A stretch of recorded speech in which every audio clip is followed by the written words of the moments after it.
ചൊവ്വാഴ്ച പുലർച്ചെ 1 മണിയോടെയാണ് കൂത്തുപറമ്പ് നരവൂർ തൈക്കണ്ടി മടപ്പുരയിൽ കവർച്ച നടന്നത്. ക്ഷേത്രത്തിന് പുറത്ത് റോഡിൽ സ്ഥാപിച്ച ഭണ്ഡാരം കുത്തിത്തുറന്ന മോഷ്ടാവ് ഭണ്ഡാരത്തിന്റെ സൈഡിലുണ്ടായിരുന്ന പണം കവർന്നു. എന്നാൽ ഭണ്ഡാരം പൂർണ്ണമായും തുറക്കാൻ സാധിക്കാത്തതിനാൽ പണം പൂർണ്ണമായും നഷ്ടമായില്ല.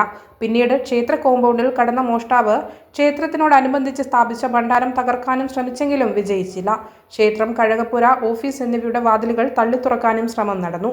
ഏറെ സമയത്തിനു ശേഷം മോഷ്ടാവ് രക്ഷപ്പെടുകയായിരുന്നു. ക്ഷേത്രത്തിന് പുറത്ത് മെയിൻ റോഡിൽ സ്ഥാപിച്ച ട്രാൻസ്ഫോമറിന്റെ ഫ്യൂസ് ഊരിയായിരുന്നു മോഷണ ശ്രമം. എന്നാൽ തൊട്ടടുത്തുള്ള മിനി ഹൈമാസ് ലൈറ്റ് ഓഫാക്കാൻ മോഷ്ടാവിന് സാധിച്ചില്ല. മോഷ്ടാവ് ക്ഷേത്രത്തിൽ കയറുന്നതും ഭണ്ഡാരം കുത്തിത്തുറക്കാൻ ശ്രമിക്കുന്നതും തിരിച്ചു പോകുന്നതുമെല്ലാം അടങ്ങിയ CCTV ദൃശ്യം ലഭിച്ചിട്ടുണ്ട്. കൂത്തുപറമ്പ് പോലീസിൽ പരാതി നൽകിയതിനെ തുടർന്ന് പോലീസ് സ്ഥലത്തെത്തി പരിശോധന നടത്തി.